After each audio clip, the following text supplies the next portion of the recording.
الحمد لله الذي هدانا سبل السلام.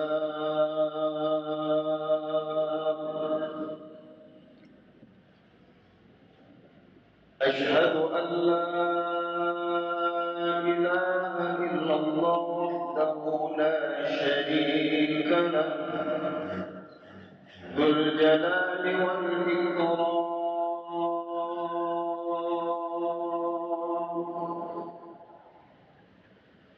وأشهد أن سيدنا ونبينا محمدا عبده ورسوله أشرف الأنام.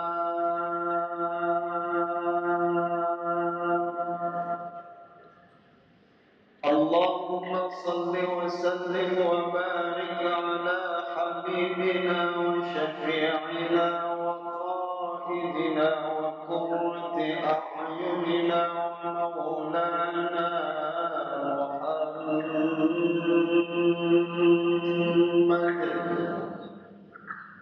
وعلى آله وأصحابه البررة الكرام.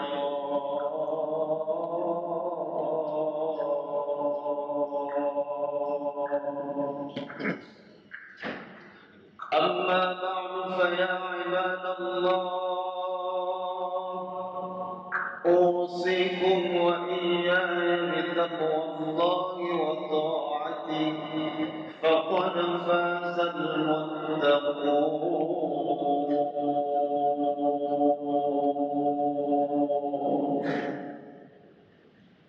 أعوذ بالله من الشيطان الرجيم. بسم الله الرحمن الرحيم. يا أيها الذين آمنوا اتقوا الله ولتنظر نفس ما قدمت لغد واتقوا الله إن الله خبير بما تعملون. صدق الله العظيم. Ma'asyiral muslimin sidang Jumat yang dimuliakan Allah Subhanahu wa taala. Dalam Al-Qur'anul Karim surah Ali Imran ayat 102 Allah Subhanahu wa taala menyatakan, Ya ayyuhalladzina amanu taqullaha haqqa tuqatih. Wahai orang-orang yang beriman, bertakwalah kalian kepada Allah dengan sebenar-benarnya takwa. Ittaqullaha haqqa tuqatih wa la tamutunna illa wa antum muslimun. Bertakwalah kalian kepada Allah dengan sebenar-benarnya takwa, dan janganlah kamu mati kecuali tetap dalam keadaan iman dan Islam. Hadirin yang dimuliakan Allah, ayat ini memberikan penegasan kepada kita bahwa iman dan Islam menjadi harga mati bagi kita. Artinya, keimanan yang telah Allah anugerahkan kepada kita haruslah kita pertahankan sampai akhir hayat kita, dan ini harus kita doktrinkan kepada anak cucu kita. Sebagaimana Nabi Ya'qub alaihissalam berwasiat kepada anak-anaknya, ma ta'buduna min ba'di, dengan satu pertanyaan, apa yang bakalan kalian sembah sesudah aku tiada nanti.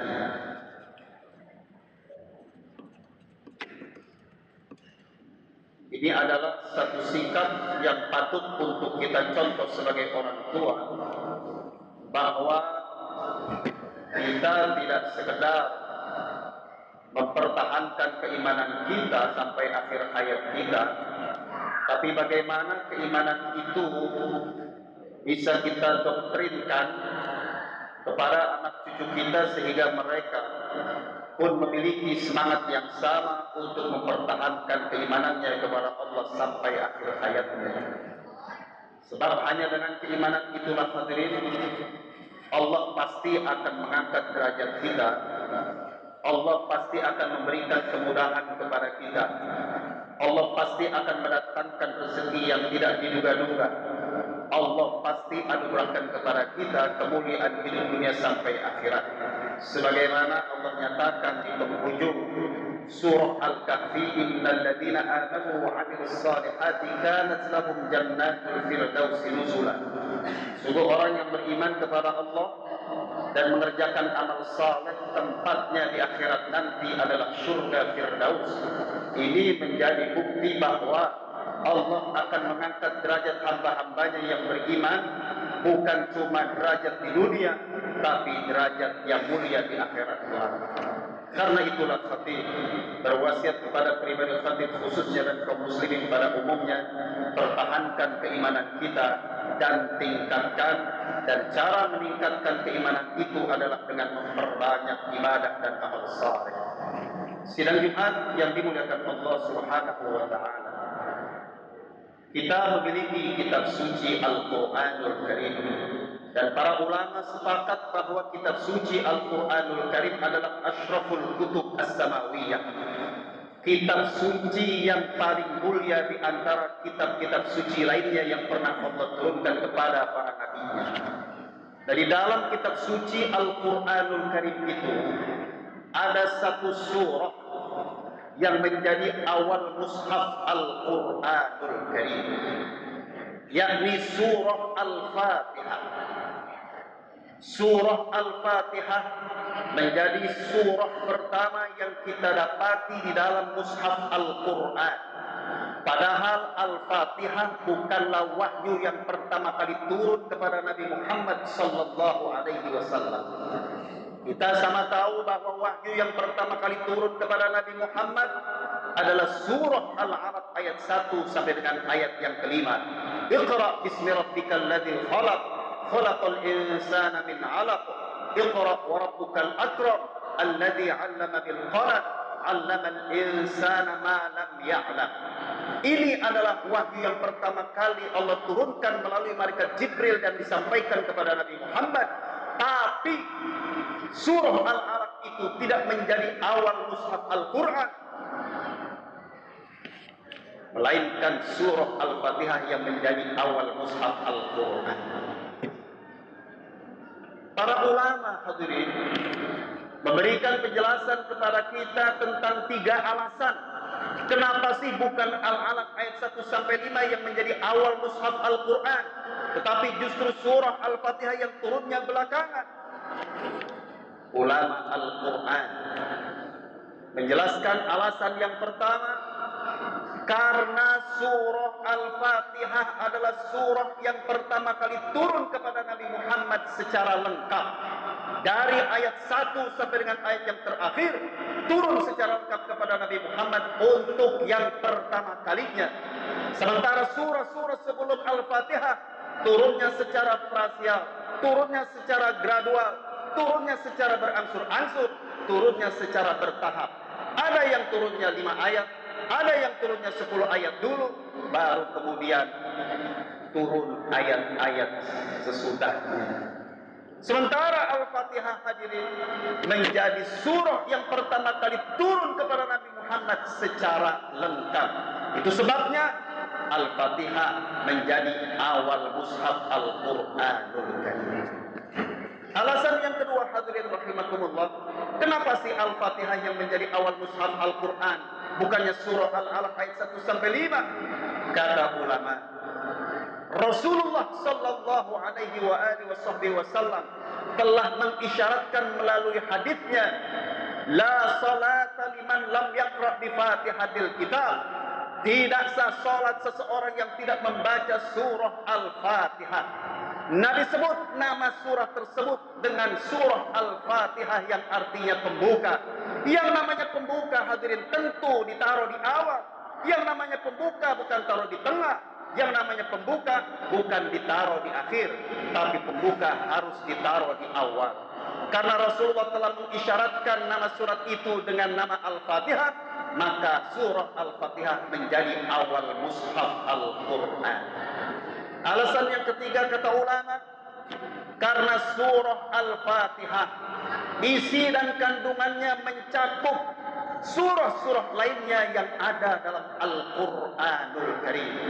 Secara global, secara umum, 114 surah isi dan kandungannya terangkum di dalam surah Al-Fatihah. Di dalam surah Al-Fatihah ada ayat yang berbicara tentang tauhid. Di dalam surah Al-Fatihah ada ayat yang berbicara tentang keimanan kepada Allah. Di dalam surah Al-Fatihah ada ayat yang berbicara tentang ibadah. Di dalam surah Al-Fatihah ada ayat yang berbicara tentang muamalah. Di dalam surah Al-Fatihah ada ayat yang berbicara tentang kisah-kisah masa lalu.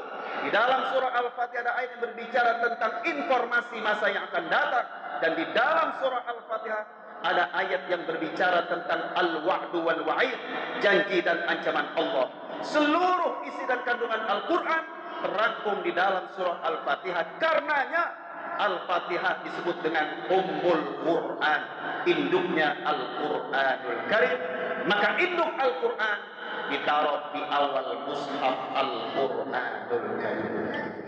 Pemaparan tentang 3 alasan kenapa Al-Fatihah menjadi awal dalam mushaf Al-Quran ini memberikan penjelasan kepada kita yang rasional bahwa memang pantas Al-Fatihah menjadi awal mushaf Al-Quran, bukannya surah Al-Alaq dari ayat 1 sampai dengan ayat yang kelima yang merupakan wahyu yang pertama kali turun kepada Nabi Muhammad sallallahu alaihi wasallam.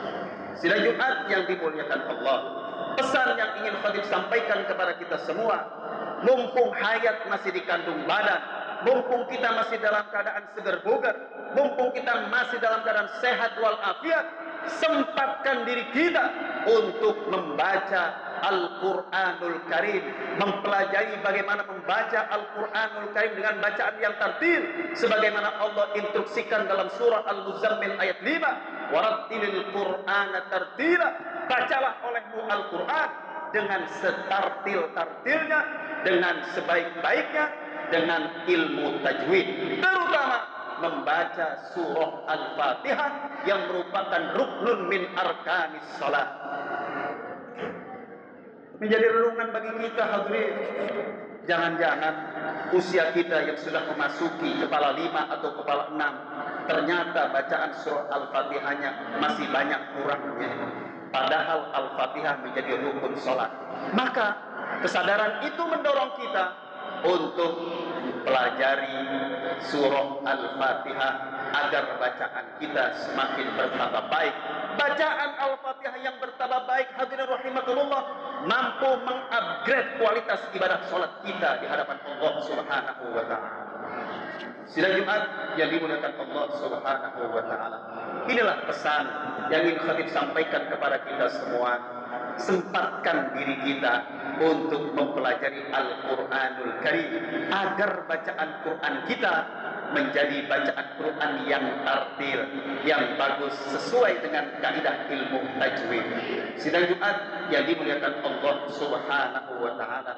Al-Quran yang kita baca, Al-Quran yang kita pelajari, Al-Quran yang kita tadabburi, Al-Quran yang kita hafalkan, Al-Quran yang kita jadikan sebagai pedoman hidup bagi kita di dunia yang sementara ini, kalau itu bisa kita pertahankan sampai akhir hayat kita, maka Al-Quran akan menjadi teman kita saat kita berada di alam barzakh.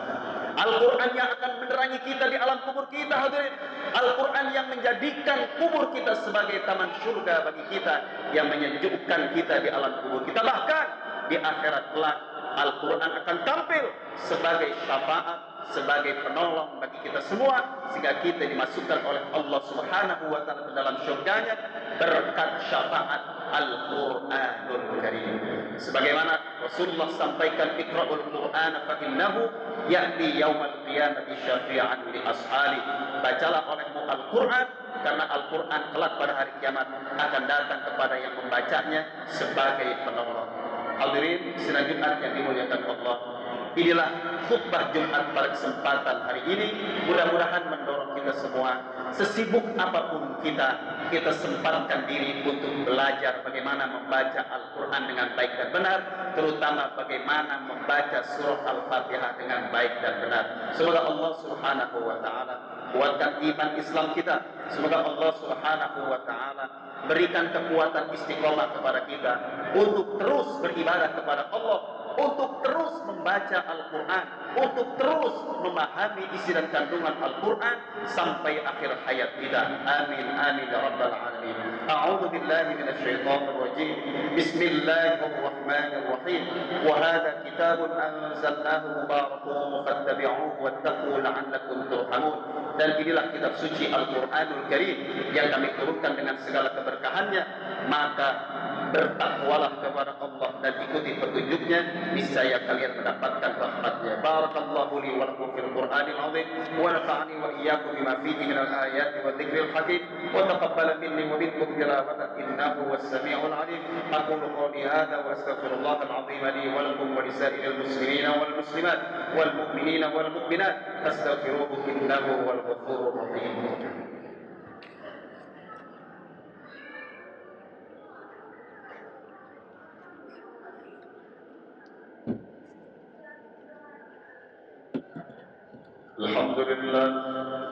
الحمد لله الذي أمرنا بالامتحان ونعم بالصابر بحمد الله المتين. أشهد أن لا إله إلا الله وحده لا شريك له الملك الحق المبين. وأشهد أن سيدنا ونبينا محمدا عبده ورسوله إمام الأنبياء والمرسلين. اللهم صل وسلم وبارك على هذا الرسول الأمين نبينا ومولانا محمد وعلى آله وأصحابه وجميع المؤمنين. أما بعد فيا عباد الله، أوصيكم وإياي بتقوى الله وطاعته فقد فاز المتقون. فقال تعالى: إن الله وملائكته يصلون على النبي يا أيها الذين آمنوا صلوا عليه وسلموا تسليما. اللهم صل وسلم وبارك على سيدنا محمد وعلى آله وصحبه أجمعين. اللهم عن أربعة الخلفاء الراشدين ساداتنا أبي بكر وعمر وعثمان وعلي وعلى بقية الصحابة والتابعين ومن تبعهم بإحسان إلى يوم الدين وعلينا معهم برحمتك يا أرحم الراحمين. اللهم اغفر للمسلمين والمسلمات والمؤمنين والمؤمنات الأحياء منهم والأموات إنك سميع قريب مجيب الدعوات فيا قاضي الحاجات. اللهم أعز الإسلام والمسلمين وأهلك الكفرة والمشركين. اللهم انصر من نصر الدين واخذل من خذل المسلمين. اللهم ارزقنا الرضا وارزقنا التقى وارزقنا الشفاعة الكبرى، شفاعة نبينا محمد صلى الله عليه وسلم وشفاعة القرآن العظيم. ربنا آتنا في الدنيا حسنة وفي الآخرة حسنة وقنا عذاب النار. عباد الله بالله بالعدل والإحسان وإيتاء ذي القربى وينهى عن الفحشاء والمنكر والبغي يعظكم لعلكم تذكرون. فاذكروا الله يذكركم واشكروه على نعمه يزدكم ولذكر الله أكبر والله يعلم ما تصنعون. أقيموا الصلاة.